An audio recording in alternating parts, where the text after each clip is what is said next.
여러분 반갑습니다. 부동산 정책과 시장 분석이라는 두 번째 시간을 여러분과 함께할 장대섭 교수입니다. 앞 시간에 상당히 훌륭하신 우리 박갑수 교수님께서 여러분에게 우리나라 부동산 정책에 대한 흐름과 향후 전망에 대해서 참 소상히 꼼꼼히 잘 여러분들이 학습하였으리라고 봅니다.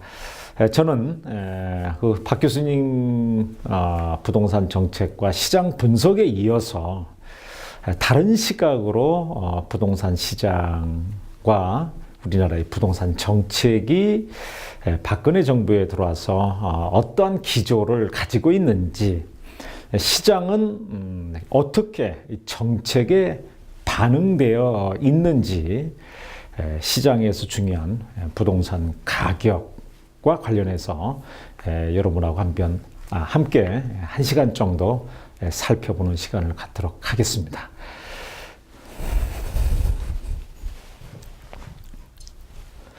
크게 학습 목차는 최근의 부동산 정책을 분석을 해봅니다. 최근의 부동산 정책은 크게 베이비 부모들의 출구 전략하고요. 출구 전략. 우리나라 1960년대 전쟁 전후 세대에서 나아가지고 박정희 대통령 시대에 산업의 역군, 민주화의 꽃을 통해서 뭔가 젊음을 불태웠던 이 베이비 부모들이 이렇게 우리나라가 세계 10대 강국으로 올라오는데 그 발전하는데 상당히 몸과 머리와 불철주야, 유태인들이 무서워할 정도로 엄청난 힘과 파워와 열정을 가지고 이렇게 우리나라 단군 이래로 이렇게 그 태평성대 세계가 부러워하는 한류를 만들어낸 그러한 세대들이 베이비 부모들입니다. 전후 세대들이죠.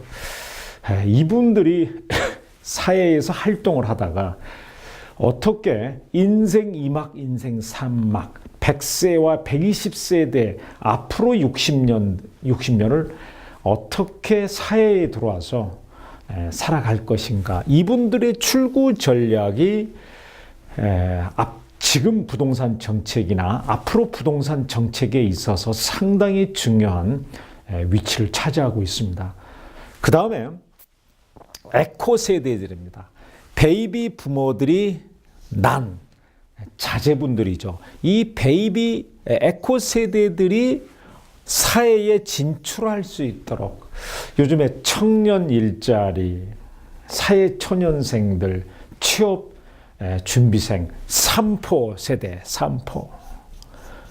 뭐 3포가 아니고요. 3포 가는 길이 아니고 3포 세대.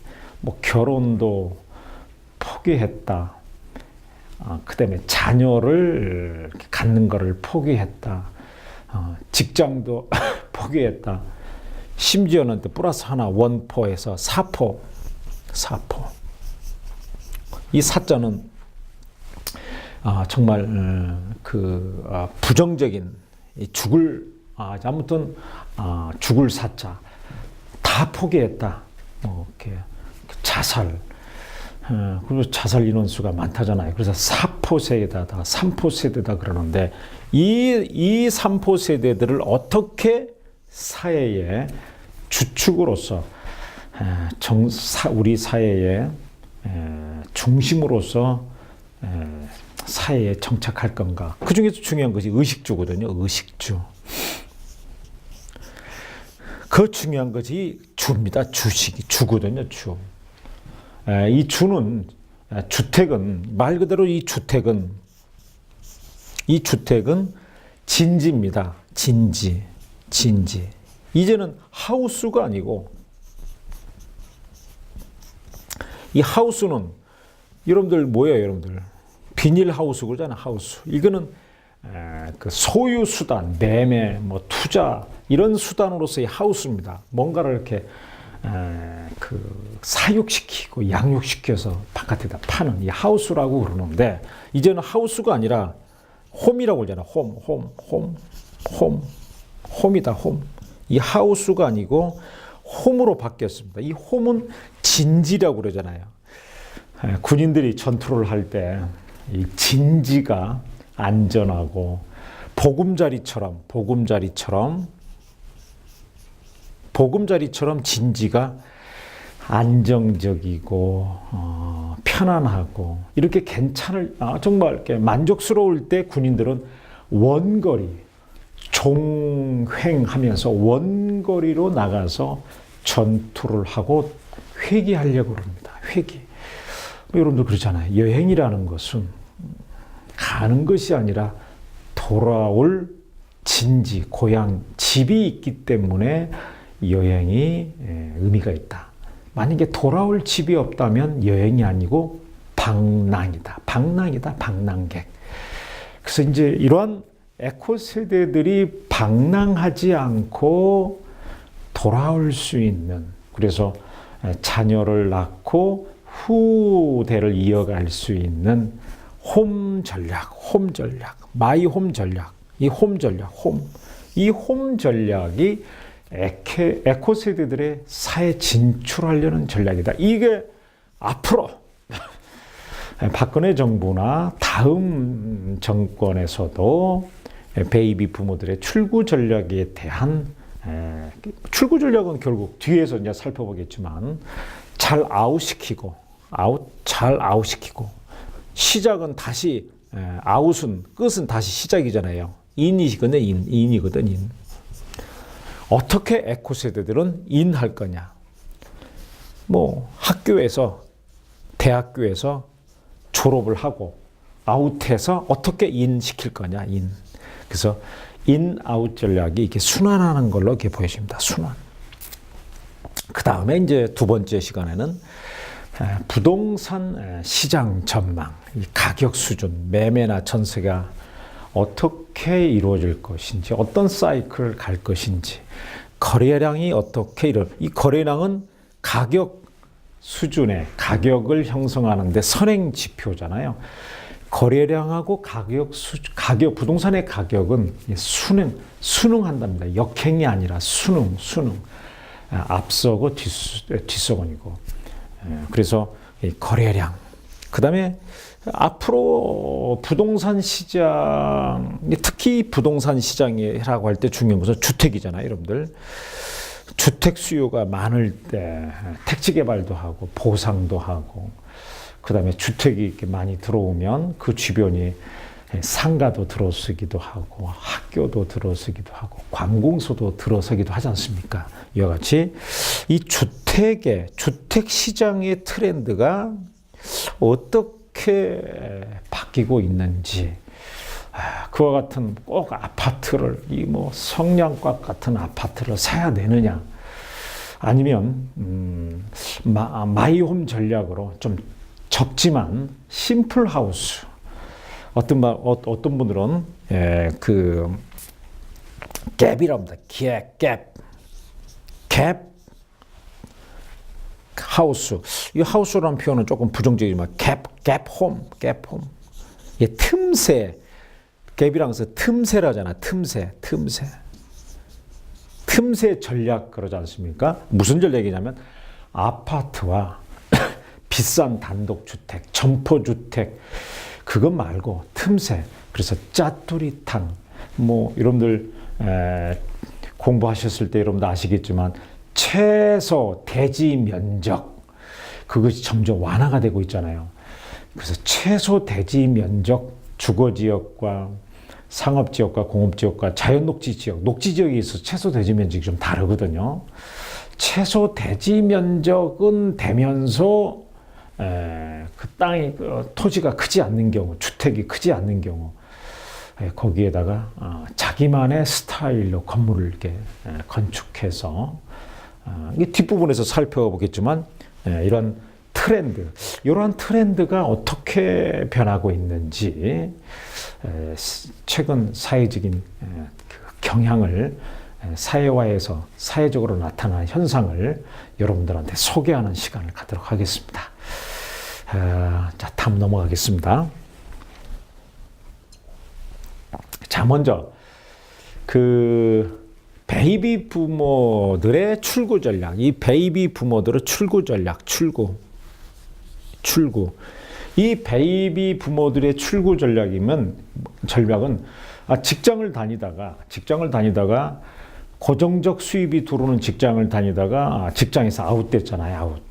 이 무슨 말이냐면은 아직도 할 수 있는 경험, 수많은 경험과 어떻게 보면 짬밥이 있는데, 정말 노하우가 있는데 그냥 회사의 경쟁력이라든가 임금이라든가 여러 가지 차원에서 또 새로운 젊은 친구들의 사회의 진출을 위해서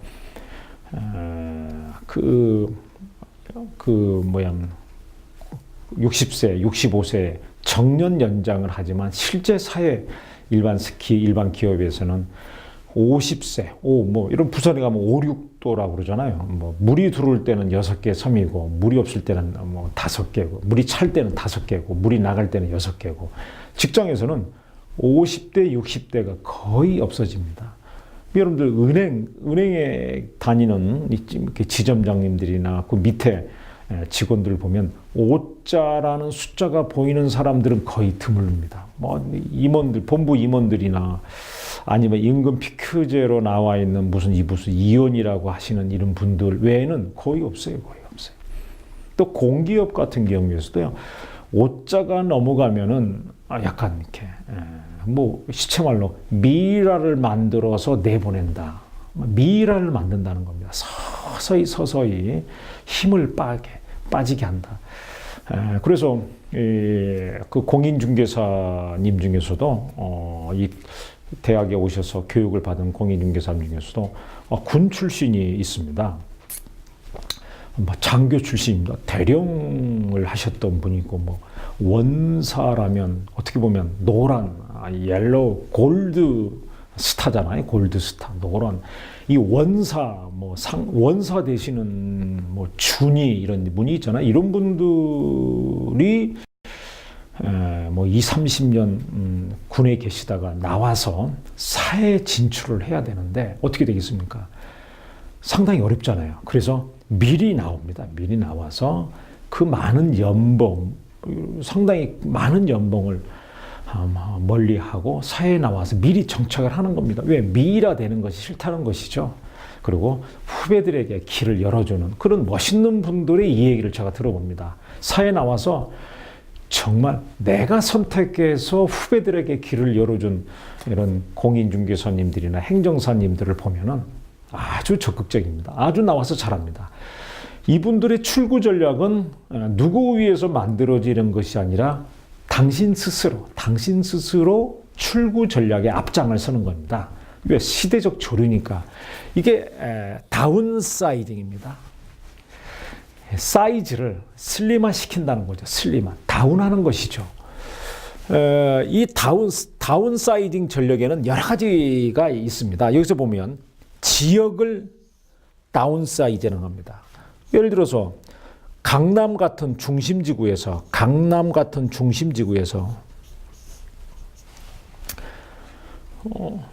아파트를 계속 한 채를 소유해서 분당 같은 핵심 지역에서 한 채를 소유하고 은행이나 직장에 다니서 고정적 수입이 나오는 것이 없어졌다.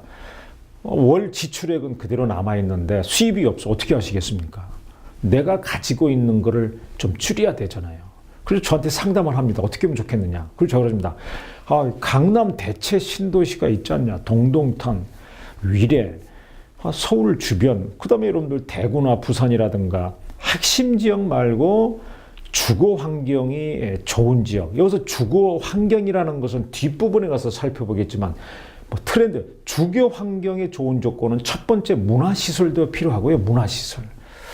중요한 것이 직주 근접이기 때문에 직장을 그만두잖아요. 그럼 직장이 인근에 없으면 직주 근접을 가깝게 하는 수단이 하나 있습니다. 이게 대중교통입니다.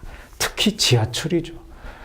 KTX나 지하철, 대중교통, 또 서울 수도권에서는 빨간 버스라고 그러잖아요. 빨간 버스, M버스 이러잖아요. 이렇게 대중교통이 핵심 도시하고 집중된 큰 도시하고 연결성이 좋은 것도 직주 근접에 포함을 시키는데요.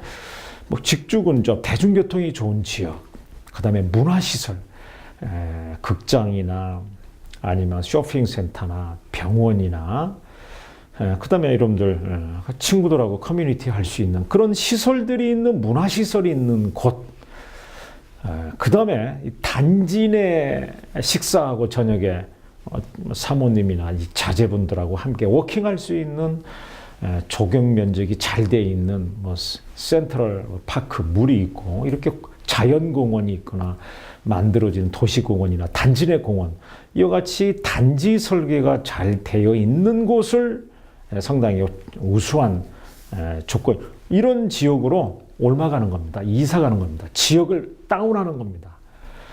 종로에서 외곽으로. 그래서 서울에서도 2015년, 2014년 부동산 가격이, 아파트 가격이 상승한 지역, 강남보다도 성동구라고 합니다. 성동구. 아마 다른 지역도 마찬가지지만 의외로 가격이 꾸준히 상승하는 지역은 기존에 산업의 여건이었던 50대에서 60대 초반의 베이비 부모들이 가지고 있던 지역의 부동산을 팔고 외곽으로 나가는 겁니다. 먼 외곽은 안 되는 거죠. 아까 같이 주거 환경이 우수한 조건, 직주 근접, 직장이라는 것은 일터를 말하는 거거든요.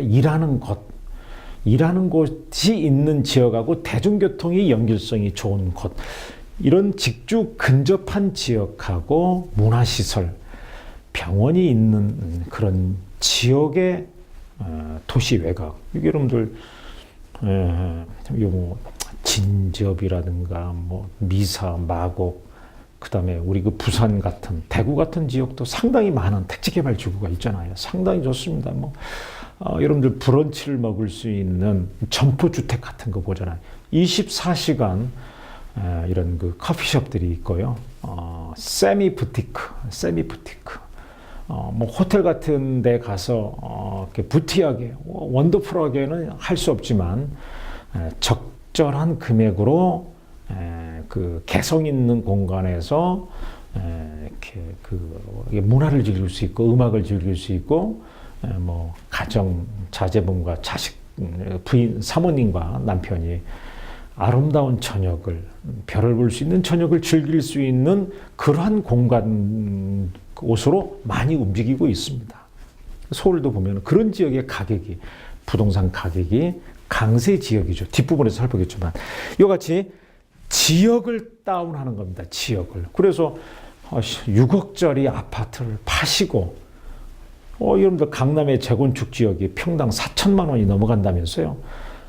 거의 뭐 예를 들어 85제곱미터가 10억씩이라면 팔고 6억짜리 외곽에 사셔서 4억으로 새로운 투자, 새로운 잡, 그 다음에 새로운 일을 하시는 거죠. 이때 지역을 다운사이징 하는 거. 그렇지 않고 도심에 그대로 앉아 계시면서 고정적 수입이 없다. 상당히 어렵잖아요, 사실은. 어떻게 쓰시겠습니까? 쓸 돈은 있고. 갑자기 위축당하고 있죠. 위축당하는 것이죠. 그래서 정부에서는 베이비 부모들이 다운사이징을, 출구 전략을 할 수 있도록 새로운 유효 수요, 뒷수요, 여기서 말하자면 구매력은 늘어나지 않고 욕망은 핵심 지역이잖아요. 사람들이 가고 싶은 지역, 그쪽으로 오고 싶어 하는 사람들에게 구매력이 없는 분들이, 베이비 부모들이 팔아라는 것이죠. 이렇게 매도를 해서 그 돈을 가지고 주거 환경이 양호한 지역으로 옮아가는 것. 이게 지역의 다운사이징이시다. 그 다음에 가격의 다운사이징이 있습니다. 가격의 프라이스 다운사이징. 아까처럼 6억짜리를 여러분들이 매도하고 4억짜리로 가시고, 그 다음에 2억을 가지고, 여러분들 2억을 가지고 여러분들 예를 들어서 1년에 5천만 원씩 쓴다 그러면 4년간을 쓸 수 있잖아요. 4년간 푸티하게 몸 챙기시고 그러다가 힘을 받아가지고 여러분들이 새로운 전직이나 전업을 하기 위해서 이렇게 공인중개사 합격하시지 않습니까?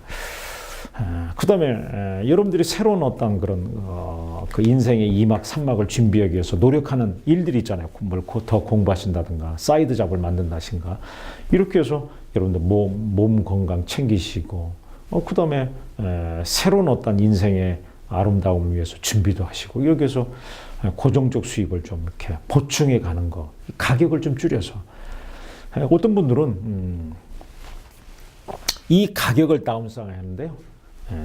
그 집을 내가 살고 있는 집을 전세를 놓고 그 전세를 예를 들어서 3억, 4억에 놓고 2억짜리 전세로 갑니다. 그러면 1, 2억의 어떤 그런 버퍼가 차익이 생기잖아요.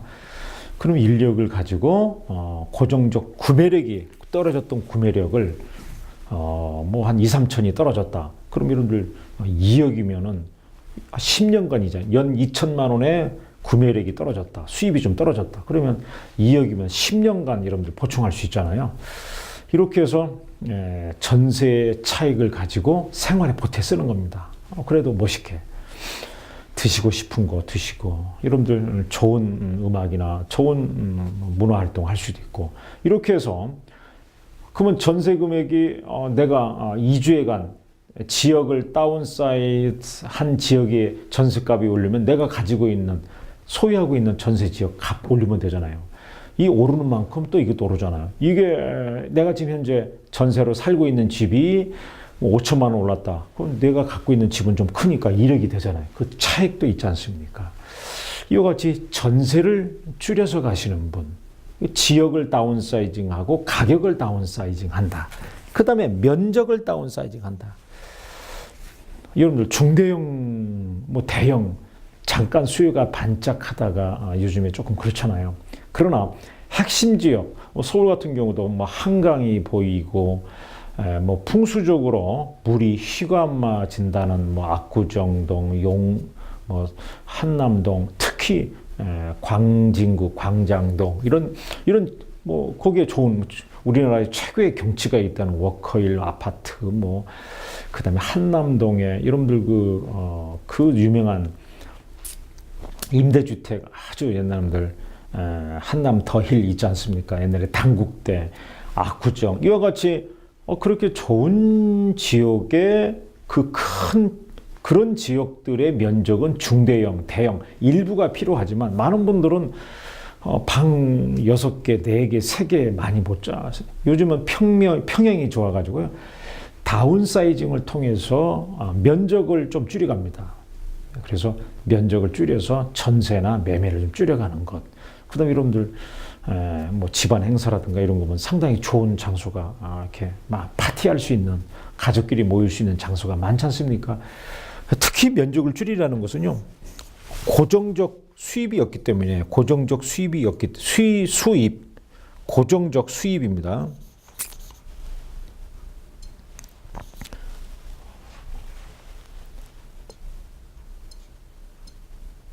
죄송합니다, 여러분들.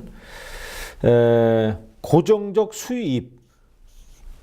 여러분들 고정적 수입이 작아지기 때문에 관리비 부담이 상당히 문제 있잖아요. 관리비. 그렇기 때문에 면적을 줄여서 관리비를 좀 저감을 시켜야 되잖아요. 그래서 면적을 좀 다운사이징 한다는 거. 이게 출구 전략의 또 하나 유형이고요. 그 다음에 유형의 다운사이징이다. 여러분 주택의 유형은 뭐가 있죠, 여러분들? 주택의 유형은 공동주택은 아파트가 있고요. 또 그 다음에 뭐가 있어요? 연립 있죠, 연립. 또 뭐 기숙사도 있겠죠, 여러분들. 기숙사. 그러니까 아파트에서 연립으로. 또 다가구도 있잖아요. 다세대. 여러분들 다가구는 단독주택의 유형이잖아요. 단독주택. 이거는 공동주택이 아니라 단독주택의 유형의 다가구가 있고 다세대, 연립, 아파트잖아요. 아파트에서 연립으로 또 아파트에서 다세대로 이렇게 유형을 바꿔요. 그래서 아파트를 파시고 연립이나 다가구. 요즘은 그래서 연립 다가구가 상당히 평면이 좋습니다. 아주 정말 뒷부분에서 나오겠지만 최근의 트렌드가 공동주택을 팔고 단독주택으로. 여러분 택지개발지구에 보면은 단독주택, 점포주택이 잘 팔리잖아요, 여러분들. 또 블록형 단지라고 해가지고요. 블록형 단지는 상당히 기존에 있는 택지개발지구에서도 약간 외곽에 있는데 뭐 약간 경사지가 있지만 테라스 하우스도 있고요. 집합주택, 지분주택, 땅콩주택. 아까 제가 갭홈, 갭하우스라고 한 것처럼 내가 대지 면적을 100평이나 뭐 120평을 살 수 없으니까 100평을 가지고 땅은 공유로, 여러분들 단독 소유가 있고 공동 소유 중에서 공유라는 것이 있잖아요. 총유 합의 말고 토지를 공유하는 겁니다. 그래서 건축을 A가 하고 B가 하고 마음에 맞는 사람끼리, 그 다음에 아버님이 하고 그 다음에 자녀분들이 올리고 그 토지 하나에 2세대가 사는 거죠. 그래서 땅콩주택이라고 말하기도 하고요. 제가 보니까 뭐 용인의 서천지구라든가 그 경기도 평택의 청북지구에 가면요, 여러분들 무슨 세인트 캐슬이라는 브랜드를 말하는데 진짜 캐슬입니다. 이제 집합주택이라는 것이 있어요. 단독주택의 유형 중에서 집합, 땅콩주택이라고 하잖아요. 이거냐면 대지 하나에 집이 뭐 2가구, 3가구 이렇게 분리가 됩니다. 그래서 뭐냐면 여러분들 아파트 같은 경우에서 85제곱미터다. 뭐 25 전용이 25평이다. 평면으로 여러분들 방이 3개다, 2개다, 화장실이 2개다 그러잖아요. 그런데 땅콩주택과 집합주택은요, 1층, 2층, 3층, 옥탑. 층간 소음이 없습니다. 층간 소음이. 그 다음에 지하 같은 경우에는요, 주택 허용은 안 되지만 AV룸, 그 다음에 바 같은 경우나 여러분들 음악 같은 거 연주할 수 있도록 되어 있고요.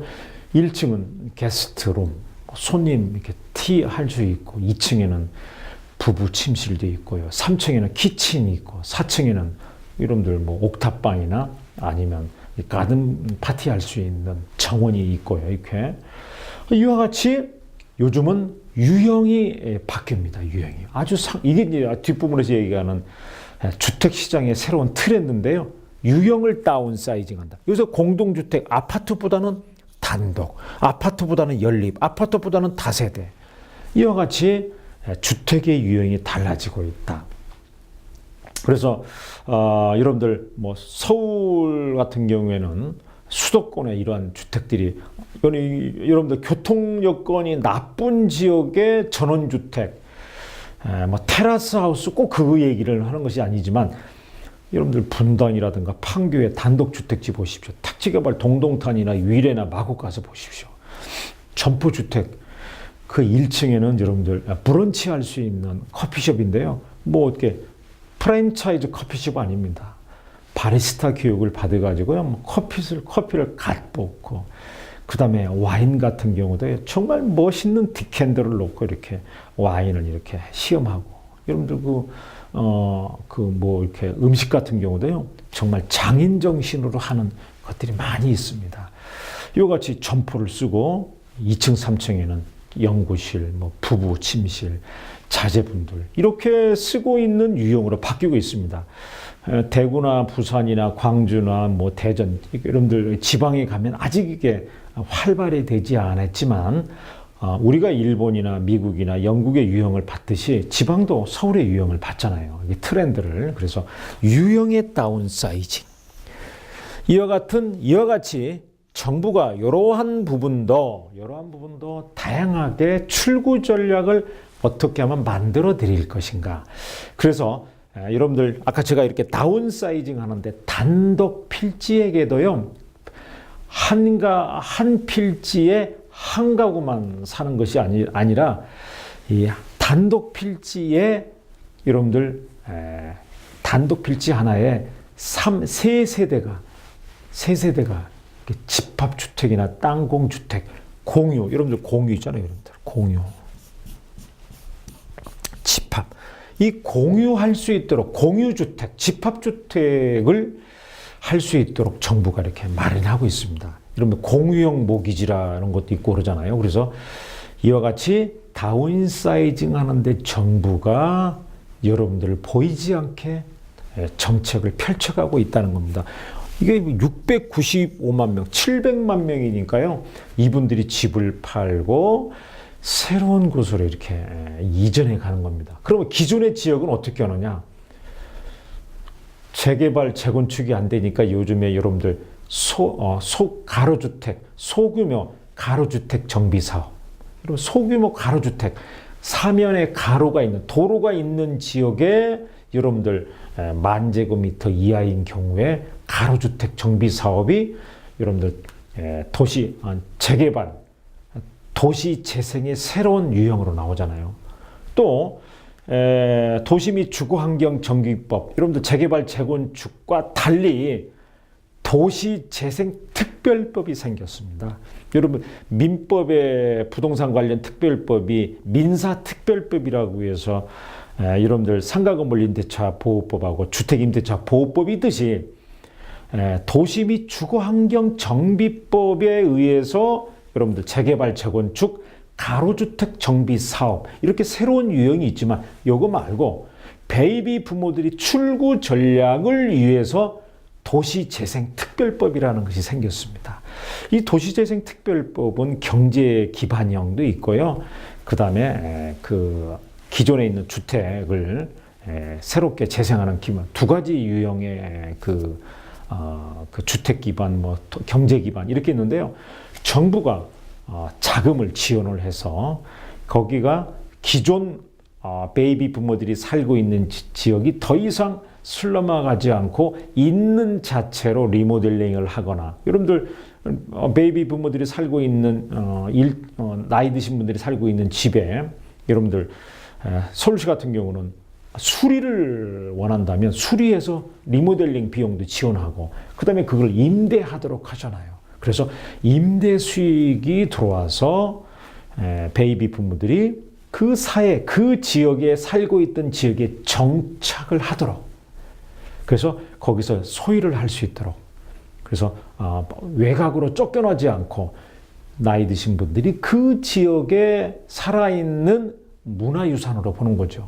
그래서 그 지역에 정착하면서 리모델링 할 수 없는 돈을 리모델링을 할 수 있도록 지원하고 임대료를 싸게. 그래서 서울시 같은 경우는 공가주택, 공가가 될 수 있는 주택을 서울시가 매입도 하고 그 다음에 그런 집을 신고를 받아서 리모델링 비용 이번에 정부에서도 그 어르신들이나 사회초년생들을 위해서 그러한 리모델링 비용을 지원하는 정책도 펼치고 있지 않습니까? 이와 같이 베이비 부모들을 위한 다양한 도시 재생, 리모델링 살면서 그 지역의 스토리가 역사나 문화로 이어지도록 하는 전략, 이 다운사이징 전략을 하고 있다.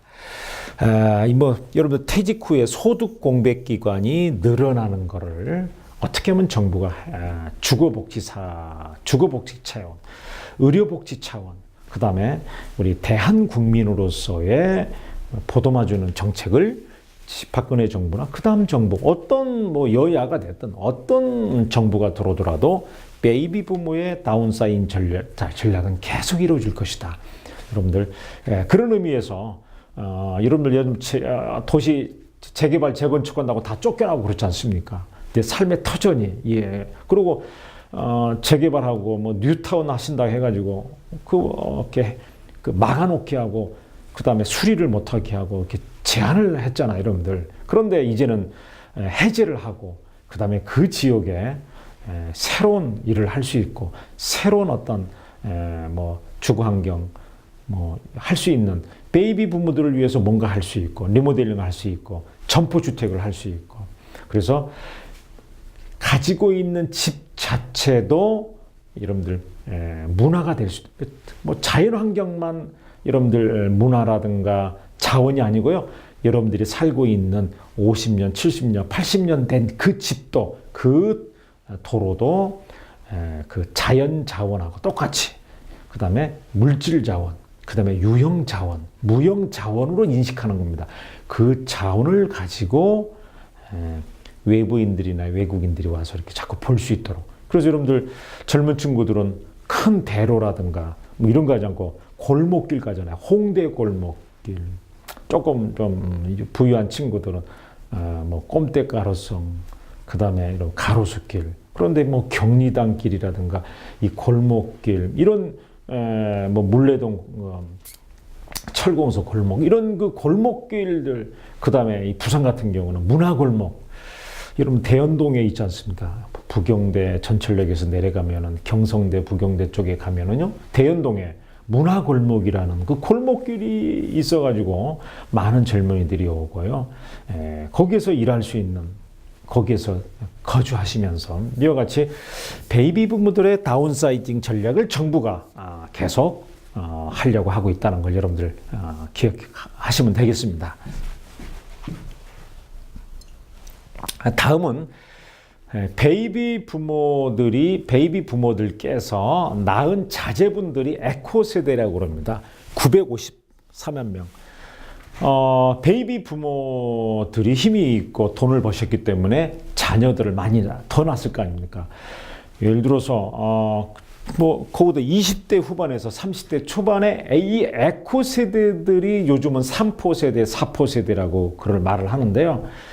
이런 에코 세대들이 사회에 어떻게 진출시킬 것인가가 정부가 관심을 갖고 있습니다. 954만 명. 우리나라의 전체 인구의 상당히 많은, 여러분들 5분의 1, 그중 4분의 1, 5분의 1 정도 차지하는 어마어마한 이 에코 세대들이 어떻게 사회에 진출할 것인가, 시장의 판도가 바뀝니다. 이 친구들은 아파트를 훨씬 오피스텔보다도 선호한다요. 주택이. 왜? 아파트에서 많이 태어났거든요. 그래서 회귀 본능이라고 하듯이 연어의 회귀 본능처럼 이 친구들은 오피스텔 원룸은 아닙니다. 이건 일시적인 거주지 주거가 아닌 것 같아요. 하우스보다는 아파트와 같은 홈을 원한대요. 홈. 훨씬 높답니다. 이게 오피스텔이고 이게 아파트고요. 규모는 중소형입니다. 소형. 그 다음에 선호하는 지역은 서울에서는 핵심 양천. 이게 전부 다면 교육이에요. 교육. 이 교육하고 관련된 지역. 또 이 지역은 직장 주변 지역입니다. 이 직장. 또 핵심 지역하고 떨어져 있지만 교통, 전철. 이 전철이 이용하기에 편리한 지역, 이러한 지역을 살려고 그러고요. 수도권에서는 분당, 일산, 판교. 이와 같이 이거 좀 일산하고 판교는 특이하지만 이와 같이 신도시, 직주 근접하고 교육이 좋은 지역, 교육을 하기에 자제분들을 하기에 좋은 지역. 이렇게 이런 지역으로 좋아한다는 것입니다. 지방도 아마 이와 같이 자사고라든가 학군이 좋은 지역이 또 일터가 직장하고 가까이 있는 동 아니면 연결성이 좋은 교통 조건이 좋은 지역이 선호 지역이 아니겠나 생각합니다. 그런데 재미나는 것이 이 중에서 약 50% 정도 되는, 약 50% 정도는 400만 명이 되는 에코 세대들이 캥거루족이랍니다. 캥거루족. 캥거루는 뭡니까? 부모한테 얹혀 사는, 주택을, 결혼도, 주택도, 이런 걸 다 포기하려고 하는 3포 세대인데, 집을 어떻게, 왜 취업이 돼야 집을 사죠. 그러나 요즘에는 사전 증여, 이렇게 가격이 떨어질 때는 부모들이 사전 증여를 한다 그럽니다. 그래서 사전 증여해서 증여세를 적게 내고 그게 가격이 오르면 결국 완벽한 증여가 되지 않습니까? 그래서 가격이 떨어질 때는 돈 있는 분들은 사전 증여 행위가, 그래서 여러분들 토지 같은 경우도 개별 공시지가가 낮은 토지 있잖아요. 실제는 개발 가능성이 높은 지역에 있는 토지인데 개별지가가 낮고 현재 그 가격이 낮아 있는 지역은 돈이 있거나 부모들이 그래도 여유가 있는 분들은 사전 증여하기 위해서 매입을 한다고 합니다. 그런데 아무 지역이나 하지 않고요. 직주 근접할 수 있는 교통 조건이 좋거나 아니면 직장이 가까이 있는 핵심 지역이거나 이런 지역에 토지나 주택을 매입을 한다는 거죠. 여러분들 공급은 한정되어 있는데 수요가 늘어나면 어떻게 돼요? 수요 공급 법칙에 의해서 가격이 오르는 것이죠. 또 가격이 오르면 가격에 대한 탄력성 때문에 계속 오르죠. 계속. 그럼 여러분들 한번 오르는 지역은 쉽게 멈춰지지 않잖아요. 어느 시점까지 계속 오르잖아요. 그 지역에 많은 사람들이 이렇게 관심이 있다 보니까 또 부동산은 심리 지수가 높기 때문에 그 지역이 계속 사람들한테 회자가 되고 가격도 오르고, 이 캥거루족이 어느 지역으로 갈 것이고, 캥거루족이 주택의 어떤 유형을 좋아하고 어떤 지역을 좋아하는지에 따라서 부동산 시장의 판가름이 달라집니다. 상당히 중요한 역할을 할 거고요. 그 다음에 이 캥거루족, 아직도 400만 명, 여러분들 베이비 부모가 상당히 중요하다고 그랬는데, 베이비 부모의 한 60% 이상 되는 이 캥거루족이 소득 수준이 좀 오르고, 그 다음에 사전 증여도 일어나고요. 그 다음에 생애 최초, 사회 초년생, 결혼, 그런 신혼 부부, 이런 분들에게 정부가 저리로 안정적으로 고정 금리로, 물론 변동금리 선택하겠지만 이렇게 안정적 공유형 모기지, 이와 같이 연소득 7천 이하, 그 다음에 85제곱미터, 그 다음에 부동산 가격이 일정하게 낮은 거, 최대 한 2천만 원까지, 여러분들 가격의 70%까지 이와 같이 많은 금액을, 많은 포지션의 금액을 대출을 해주지 않습니까? 이럴 때 이렇게 직장만 좀 이렇게 부부가 안정적으로, 또 좀 적더라도 그 다음에 그 부부가 맞벌이 한다면 주택을 구입할 수 있는 다양한 여건을 정부가 만들어주고 있거든요.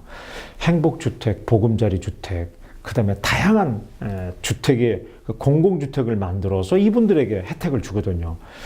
이와 같이 이런 캥거루족이 부동산 시장의 새로운 신구 수요층이다. 이 친구들이 한번 주택을 사면 우리 그 베이비 부모처럼 에스컬레이터를 타고 주택을 샀다가 중형으로, 주형을 대형으로, 이렇게 소득 수준에 따라서 오르가잖아요. 이 친구들이 오피스텔보다는 아파트를 선호할 거고요. 또 이 젊은 친구들은요, 개성이 강하기 때문에 아까처럼 주택의 트렌드에서 뒤에서 보겠지만 새로운 주택의 유형인 집합주택, 땅콩주택, 이 동호인, 비싼 동호인 주택이 아닌 이런 지분주택을 선호할 가능성이 높습니다. 제 의견도 그렇지만 부동산 공공기관에 계시는 훌륭한 연구하시는 분들도 그렇게 전망을 하고 있습니다. 그 부분을 뒤에서 살펴보도록 하겠습니다. 그래서 최근에 여러분들 2014년에서 2015년 상반기 3월 달까지 가격이 치솟고요. 심지어는 어느 지역은 8월, 9월 달까지 청약 대박, 1000대 1. 그 다음에 여러분들 부산에서 LCT 2015년에 분양가가, 펜트하우스 분양가가 평당 7천만 원이 넘어가. 물론 서울에서는 강남 청담동에는 매매 가격이 1억짜리 넘는 것이 있지만 분양가격으로 여러분들 단위 면적당 3.3제곱미터당 7천만 원이 넘은 것은 최고였잖아요. 이와 같이 2015년 상반기에, 그 다음에 중반기, 하반기에 광풍이 일어났습니다. 밀어내기 시기이고요.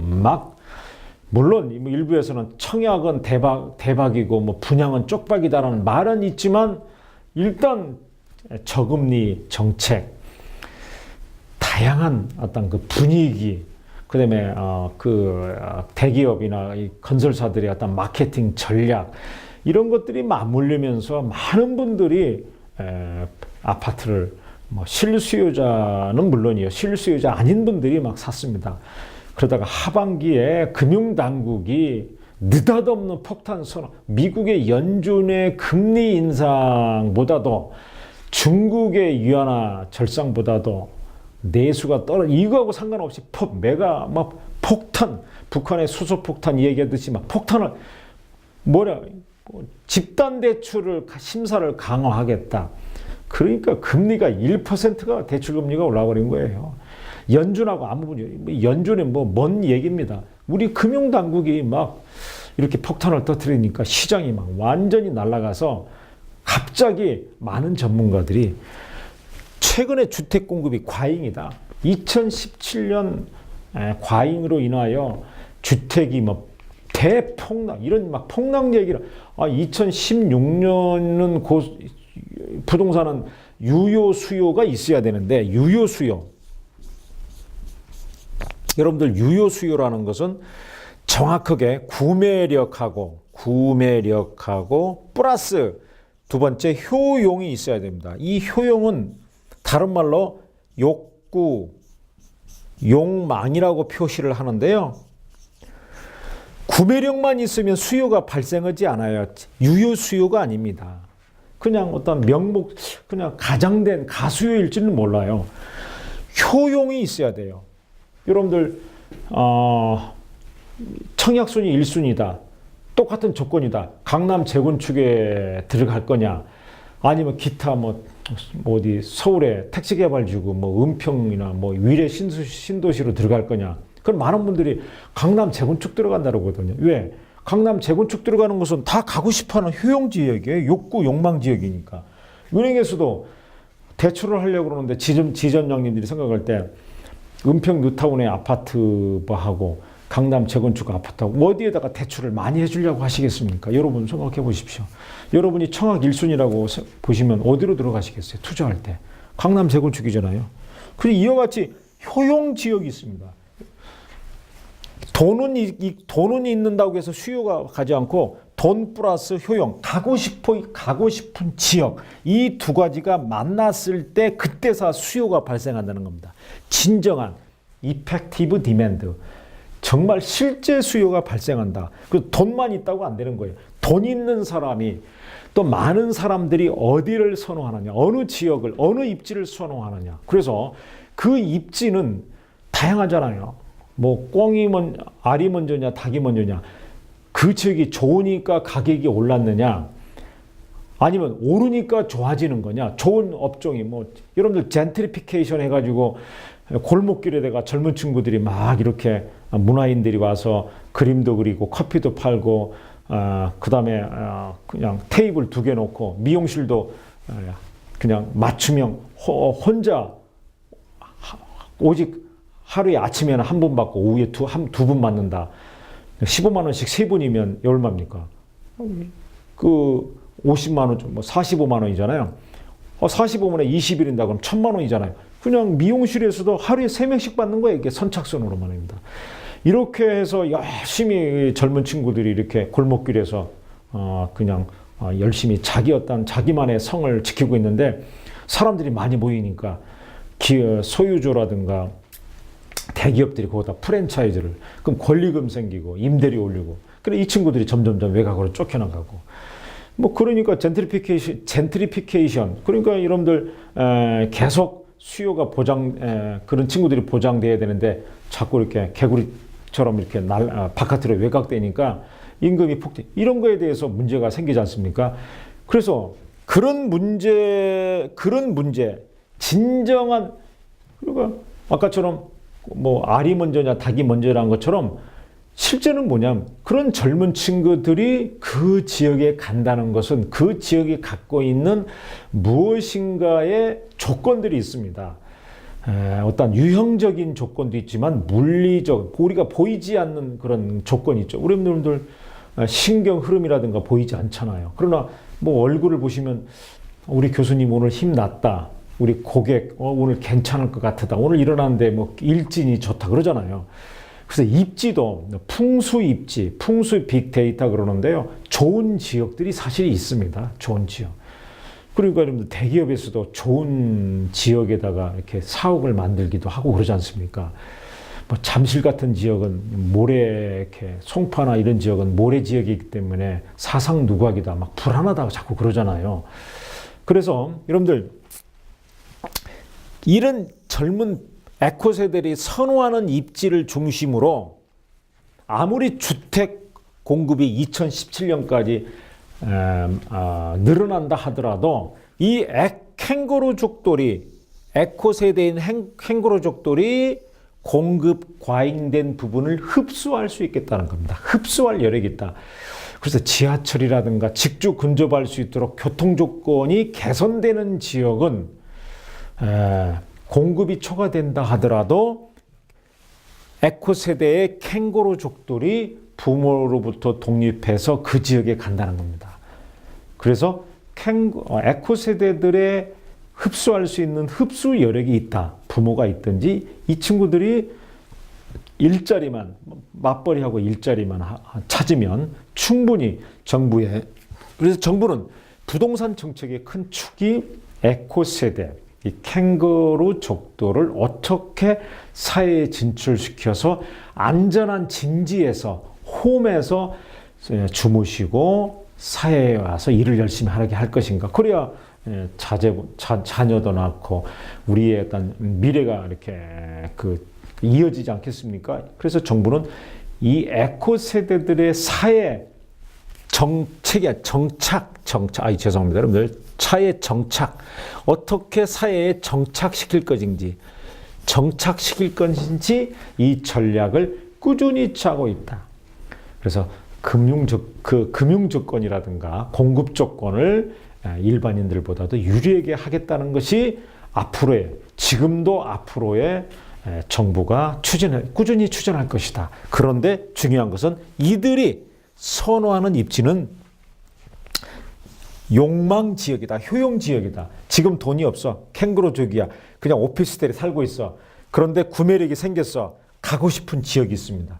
그 가고 싶은 지역이 어디인지는 뒷부분에서 살펴보겠지만 제가 말씀드리면 아까처럼 문화시설이 있는 지역이라든가 쇼핑센터, 대학교, 미술관, 이와 같이 문화시설이 있거나 아니면 땅콩주택이나 집합주택처럼 내가 저렴하게 땅을 사서 나만의 칼라, 그 다음에 여러분들 반려견들이 있잖아요. 이런 개라든가 동물들을 이렇게 또 키우면서 텃밭에서 순수한 친환경 뭐 이런 거를 재배해서 먹는 이런 회복하려는 자동적인 어떤 시스템에 의해서 그러한 입지를 중심으로 부동산 시장이 개편되고 설령 주택이 공급된다 하더라도 초과 공급된다 하더라도 이 친구들이 흡수할 가능성이 있다.